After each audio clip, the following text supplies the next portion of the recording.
નમસ્કાર, જય શ્રી કૃષ્ણ.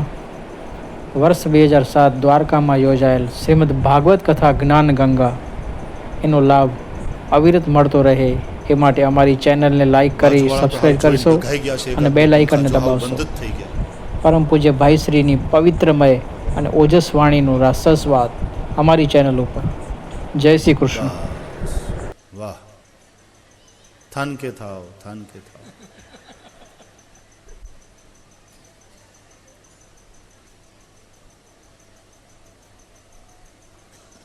શ્રી ગિરિરાજ ધરણ કી જય.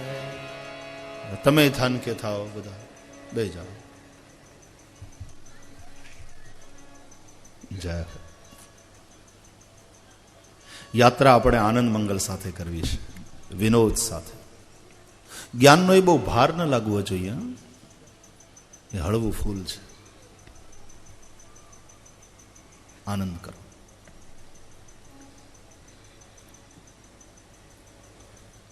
તો ભલે વાદ થાય પણ એ જિજ્ઞાસા મૂલક હોય. પૂર્વાગ્રહોથી ગ્રસિત લોકો અને અહંકારથી જ્યારે ટકરાતા હોય ત્યારે ડિબેટ બહુ કડવાશ ઊભી કરે.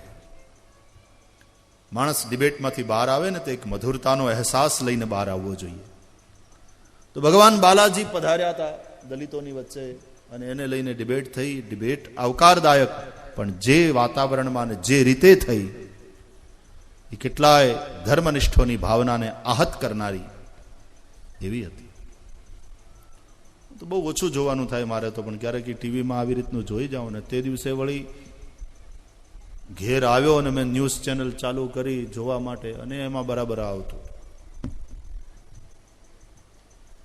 થોડું એમ થયું કે સમજદાર માણસો અને મીડિયાના મિત્રો થોડે और सावधान होकर के યોગ્ય લોકો કો નિમંત્રિત કરે અને એવી રીતનું બોલાવ્યા. ખાલી ચટપટી વાતો અને ગરમા ગરમી હોય ને એને કારણે આપણને આવક થાય જાહેરાતની.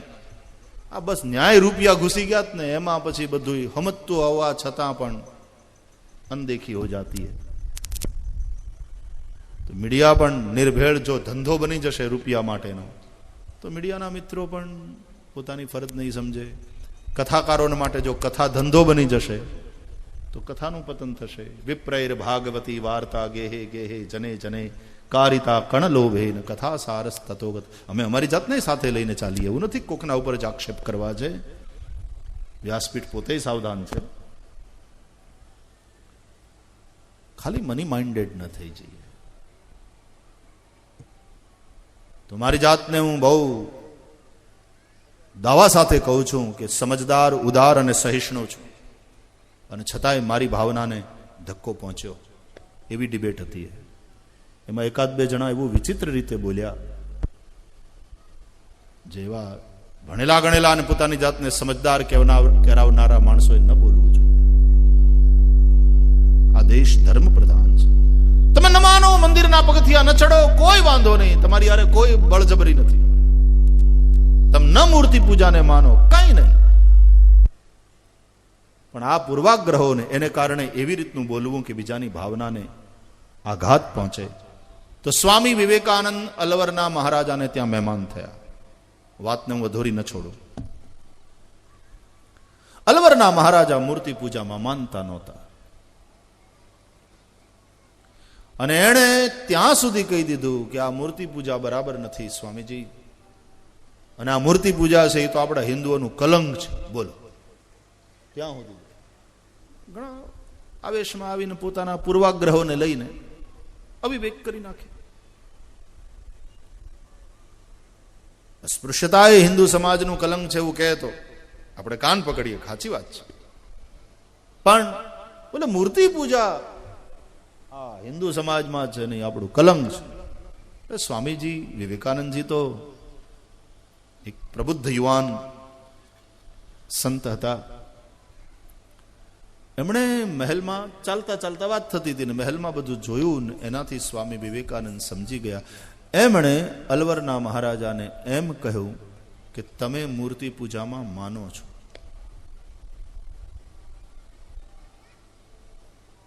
મહારાજા બોલ્યા, હું નથી માનતો, હું તો ઉલટાનો ઘોર વિરોધી છું. સ્વામી વિવેકાનંદે કહ્યું કે હું તમને એમ કહું છું કે તમે માનો છો. બોલે સ્વામીજી હું પોતે ના પાડું છું તો કે ભલે ને તમે ના પાડો, હું કહું છું ને તમે માનો છો. કેમ? રાજમહેલની અંદર અલવરના પૂર્વ મહારાજાઓના મોટા મોટા તૈલચિત્રો લગાવવામાં આવેલા. સ્વામી વિવેકાનંદે પૂછ્યું અલવરના રાજાને કે આ ચિત્ર કોનું છે? તો કે મરહુમ મહારાજા મારા પિતાશ્રી મહારાજ ફલા ફલા. અચ્છા, એની બાજુમાં આ ચિત્ર? બોલે મરહુમ મહારાજા મારા દાદા ફલાણા ફલાણા. એમ પરિચય કરાવતા ગયા. પછી સ્વામી વિવેકાનંદે કહ્યું કે હું આ બધા ચિત્રો ઉપર થૂકું તો તમને કઈ વાંધો નથી ને? અલવરના મહારાજા બોલ્યા કે એમ કેમ થાય સ્વામીજી,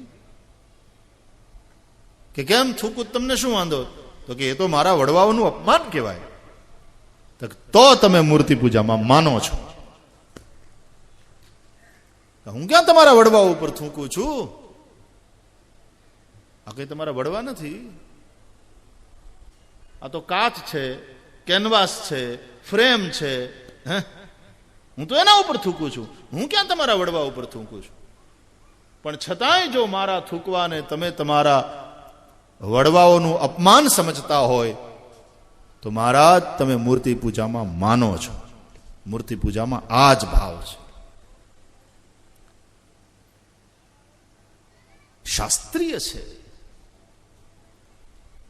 મૂર્તિ પૂજા કરતા કરતા પછી જેમ જેમ જેમ માણસની ચેતના વિકાસ પામતી જાય, ચેતો વિસ્તાર થતો જાય અને પછી એ સર્વત્ર કણ કણમાં અને હર ક્ષણમાં એ પરમ તત્વને જુએ,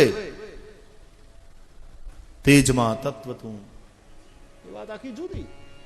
અખિલ બ્રહ્માંડમાં એક તું શ્રી હરિ, જૂજવે રૂપ અનંત ભાસ. પવન તું, પાણી તું, ભૂમિ તું, ભૂધરા, તત્વ રહી તું જ વિલસી રહ્યો આકાશ. નરસૈયાને પણ, નરસિંહ જેવા ભક્તને પણ એક ચેતનાનો વિસ્તાર થાય ત્યારે અનુભવ થાય. પણ ભાઈ છોકરું નિશાળમાં દાખલ થાય ને ત્યારે એને એ ફોર એપલ શીખવાડવું જ પડે, B for bat, C for cat, હા, ક કલમનો ક, ખ ખડિયાનો ખ, ગ ગણપતિનો ગ, ગધેડાનો નહીં.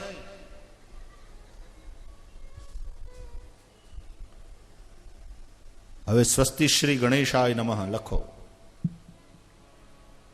વિદ્યારંભે વિવાહે ચ પ્રવેશે નિર્ગમે તથા સંગ્રામે સંકટે ચૈવ વિઘ્નસ્તસ્ય ન જાયતે.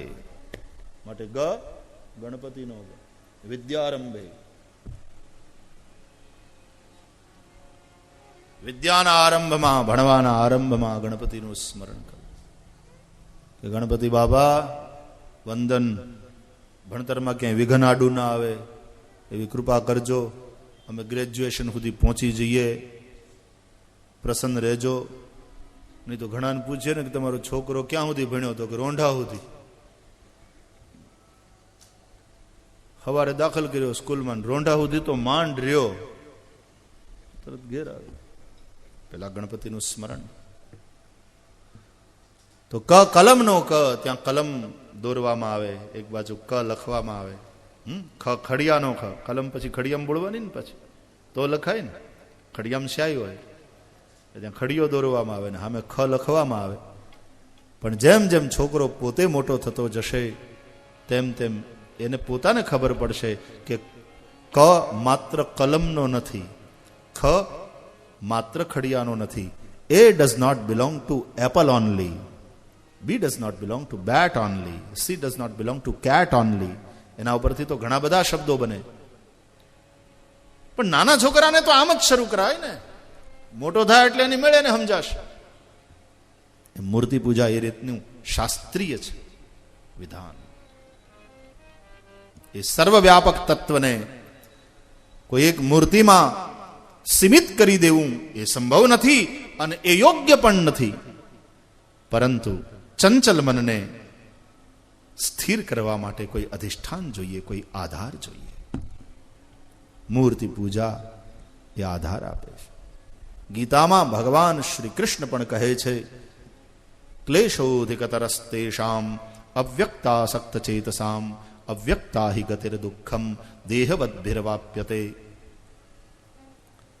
અવ્યક્તમાં મનને લગાવવું બહુ કઠણ છે. દેહધારીઓને માટે અવ્યક્તમાં મન લગાવવું બહુ કઠણ છે.